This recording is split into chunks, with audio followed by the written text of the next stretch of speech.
ഇറാനും യുഎസും തമ്മിലുള്ള രണ്ടാംഘട്ട ആണവ ചർച്ചകൾ നാളെ ജനീവയിൽ നടക്കാനിരിക്കുകയാണ്. ഉപരോധം അവസാനിപ്പിച്ചാൽ ആണവ ധാരണയ്ക്ക് തയ്യാറെന്ന് ഇറാൻ അറിയിച്ചു.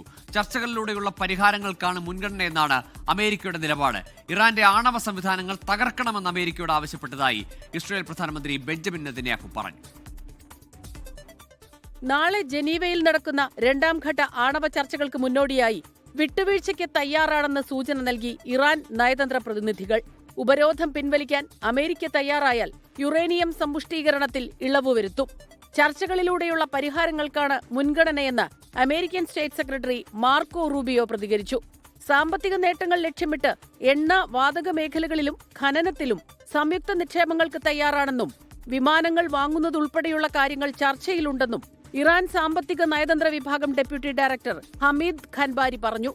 ചർച്ച പരാജയപ്പെട്ടാൽ സൈനിക നീക്കത്തിനുള്ള സാധ്യത മുന്നിൽ കണ്ട് മേഖലയിലേക്ക് രണ്ടാമത്തെ വിമാനവാഹിനി കപ്പൽ തിരിച്ചുവിട്ട് ട്രംപ് ഇറാനുമേൽ സമ്മർദ്ദം ശക്തമാക്കിയിരുന്നു. ഇതിനിടെ ഇറാന്റെ ആണവ സംവിധാനങ്ങൾ തകർക്കണമെന്ന് അമേരിക്കയോട് ആവശ്യപ്പെട്ടതായി ഇസ്രായേൽ പ്രധാനമന്ത്രി ബെഞ്ചമിൻ നെതന്യാഹു അവകാശപ്പെട്ടു.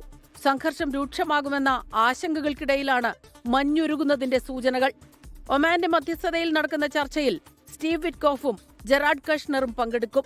ഇറാൻ വിദേശകാര്യമന്ത്രി അബ്ബാസ് അരാക്ചി ചർച്ചകൾക്കായി ജനീവയിലെത്തി. International desk 24.